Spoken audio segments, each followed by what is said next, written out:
So here we have a little bit more with the inverse trig functions, and today we're going to look at why the inverse trig functions have those specific domains. And to do that, we're going to look at the graphs. So I have some graphs already labeled here basically to just save time. But in graph A, we're graphing sine of x between negative pi over 2 and positive pi over 2. And if we think about our unit circle and what those values are, sine of 0 is 0. And at pi over 2, we have negative 1. And at positive pi over 2, we have positive 1. All right, so if I graph that sine function between those values, this is what we're looking at.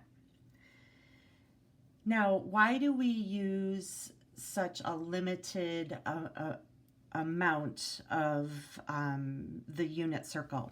And that's because to have an inverse, the function has to be 1-to-1. And if you remember back, I think it was chapter 5, if we were to come down here a little bit more, the function would stop being 1-to-1. And we know that because if I draw a horizontal line, it's going to hit in more than one spot.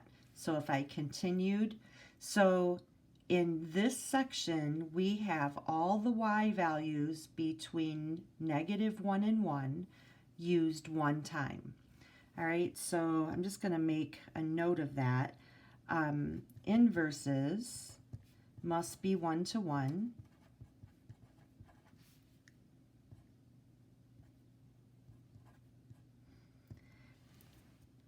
And it has to pass the horizontal line test.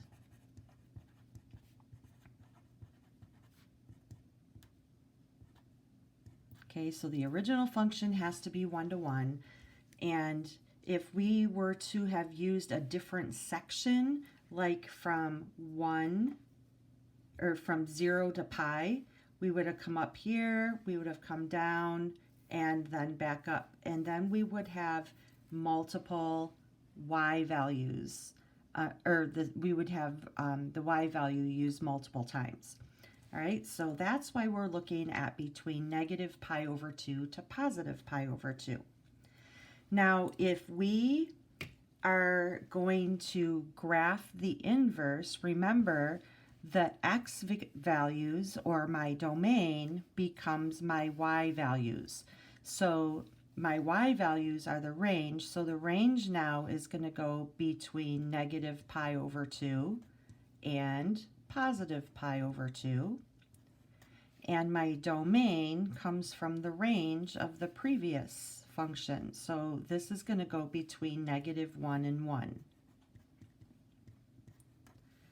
Okay, so if I were to graph the reciprocal, or I'm sorry, the inverses of these, I'm going to have -1 be my x value and -1/2 be my y value, then 0, 0, and then up here. And that curve would look a little bit like this. Okay, so see how this is curved down between -1/2 and 1. It's going to be curved up on the inverse. All right, so how about cosine? Now, cosine, we're going between 0 and pi, because if I were to start at 0, cosine of 0 is 1, cosine of pi over 2 is 0, and cosine of pi is -1. So this is going to come a little bit like this. And then if it were to come back up, here's where I would have my multiple y values if I did a horizontal line test. So I have all the y values in the original function between 0 and pi. Now on my inverse function, my 0 to pi becomes my range. So I'm going to go from 0 to pi, and my domain is going to go from 1 to -1, or -1 to 1. Okay. So if I were to graph this, I'm going to have, this is the point 0, 1, so I'm going to have the point 1, 0. This is the point pi over 2, 0, so I'm going to have 0, pi over 2. And then this is the point pi, -1, so I'm going to have -1 pi. Okay, then I'm going to connect those, and it's going to look, whoops, like this. So down, hit the pi over 2, and then maybe come down like this. Then I have tangent, and our domain from tangent goes from -pi over 2 to pi over 2, which we'll see one full cycle here of tangent because we've got these vertical asymptotes here. And if we remember at 0, 0, tangent is 0 at 0, and at 1/4, tangent is at pi over 4, tangent is 1, and at -pi over 4, we have -1, so it kind of goes up like this. Okay, so there's one cycle of tangent, and this time when I do my inverse tangent, my range is going to go from -pi over 2 to pi over 2, because that was the previous domain. And here the range for tangent was all real numbers. So that's going to become my domain for the inverse function. And as I'm labeling this graph, I'm going to label my y-axis now with pi over 2 and -pi over 2. And you know those horizontal or those vertical asymptotes I had here, they become horizontal asymptotes this way. And here's halfway, there's pi over 4. So at -1, we have -pi over 4, 0, 0. And then at 1, we have +pi over 4. So this is going to look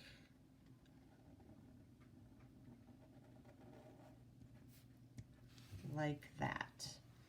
All right, so having the original function and a graph of the inverse function and having those domains listed out is going to help us in this next part. So when we're looking at compound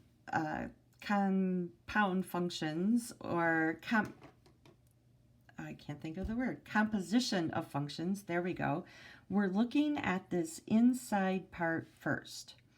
So sine of -1 is, we want to know the angle is 1/3. So we have to make sure that 1/3 is in the domain of the inverse sine function. So I have 1/3. I'm going to look at the domain of the inverse sine function, and 1/3 is in between -1 and 1. So it's in that domain.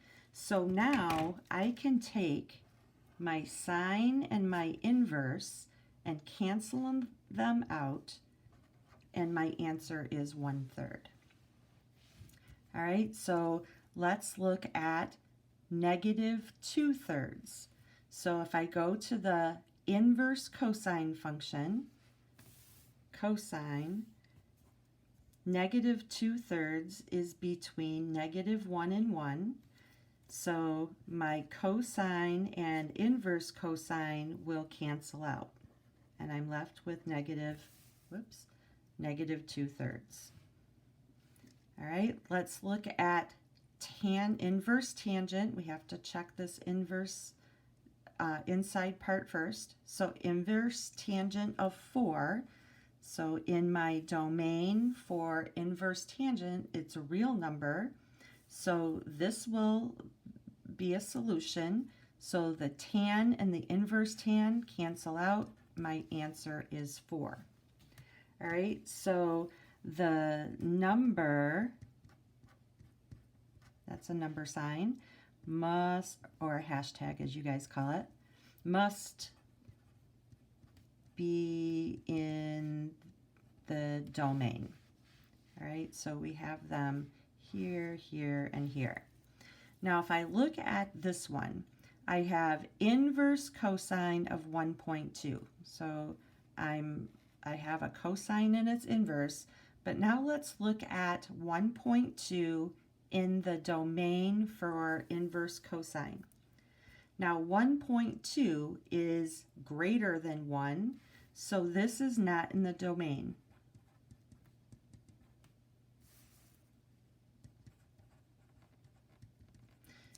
So in that case, there's no solution.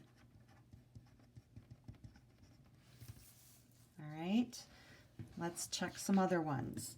We have, stuck here, inverse sine of negative 2. So we got to check this to make sure negative 2 is in my domain for inverse sine. And I'll go back up here. And again, negative 2 is less than negative 1. So it is not in the domain. So this one is no solution. Okay, and that's because negative 2 is not in the domain. All right, let's check tangent, inverse tangent of pi. So inverse tangent, I go here. My domain is all real numbers. So the tangent and the inverse tangent will cancel, and my solution is pi. Okay, inverse sine of negative 1.5. Okay, so remember, sine and cosine have to be between 1 and negative 1 for the inverses. So this is not in the domain, so no solution.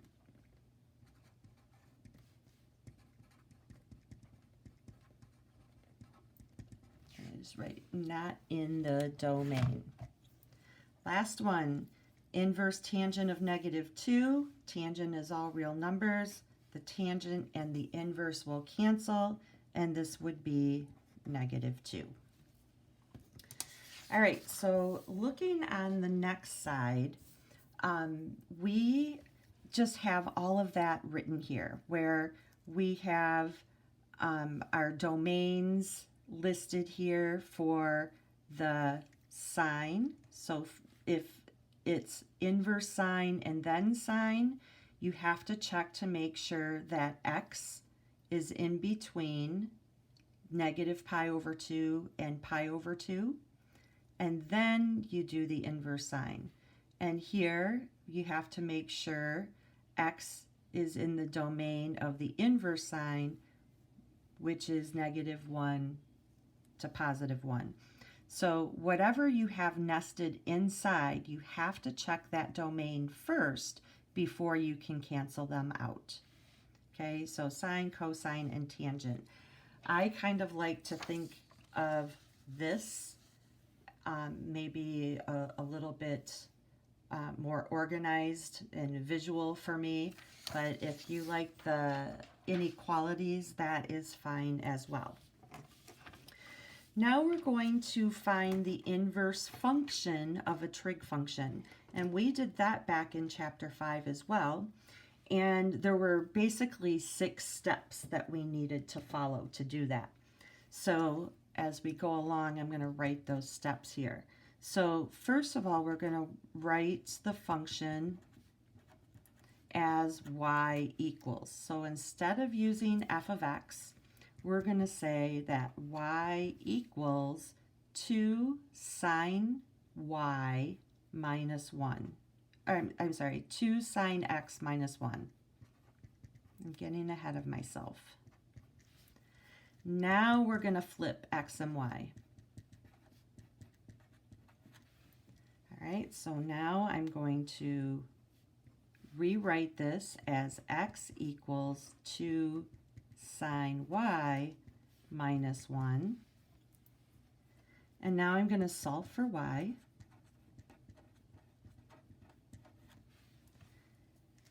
So I got to get y by itself. So I'm going to add 1 to both sides. And then I'm going to undo the multiply by 2 and I'm going to divide by 2. And that equals sine y. And now to undo a sine y, I need to do the inverse sine. So on both sides, I'm going to do inverse sine.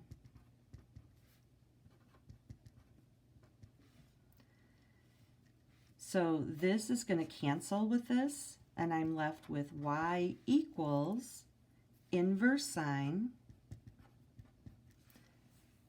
of x plus 1 divided by 2. And that's what we have. This is our inverse function. All right, another thing we had to do here is solve for y, and inside solving for y, we had to do the inverse sine.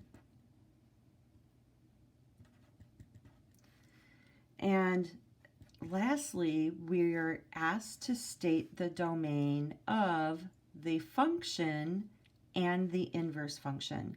So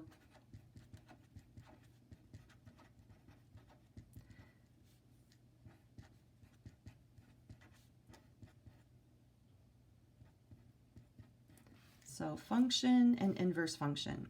So in our function, our domain for sine is basically all real numbers. All right, so that was a little bit different than what we said on the other page. Here, we're specifically looking at a certain period. A period has been defined for us. And here, it doesn't matter what our period is. So for f of x, the domain is all real numbers. But the inverse function does have to follow that domain. So we can only have values between -1 and 1. So if this is our x value, x has to be greater than or equal to -1 and less than or equal to 1.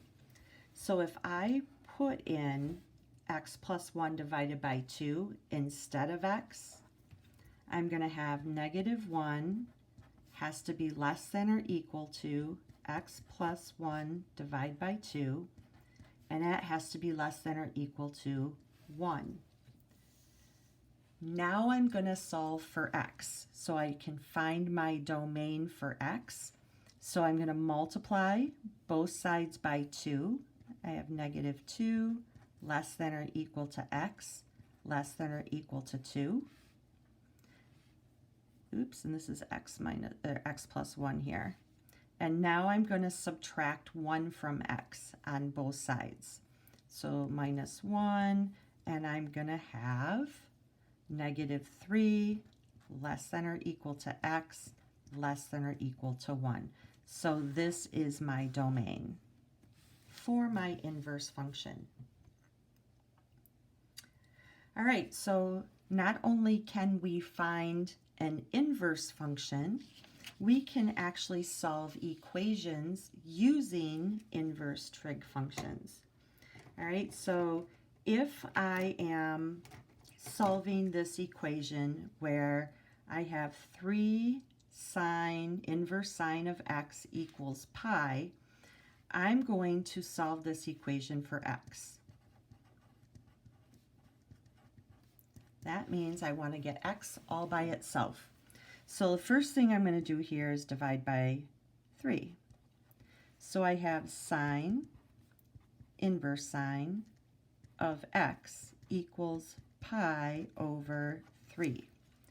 Now to undo an inverse, I need to sine both sides. So I'm going to do sine here and sine here. So the sine and the inverse sine cancel, and I'm left with x equals sine of pi over 3. All right, so now we can either look at our unit circle to determine that value for x, or we can use our hand. And remember, pi over 3 is 60 degrees. So this is 0, 30, 45, 60, and 90. Sine is working this way. So I have the square root of 3 over 2. And that's what x is. And again, you can look on your unit circle as well. Here in part B, we're also solving for x. So this time I have a cosine, inverse cosine, so I need to first divide both sides by 2. So I have cosine inverse of x equals pi over 2. And to get x all by itself, I'm going to cosine on both sides. All right, so the cosine and the inverse cosine cancel.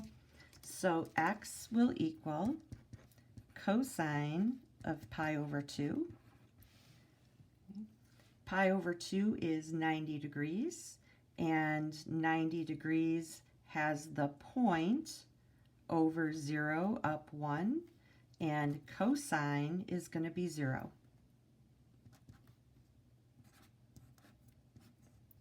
And if I just check, these values here are in my inverse cosine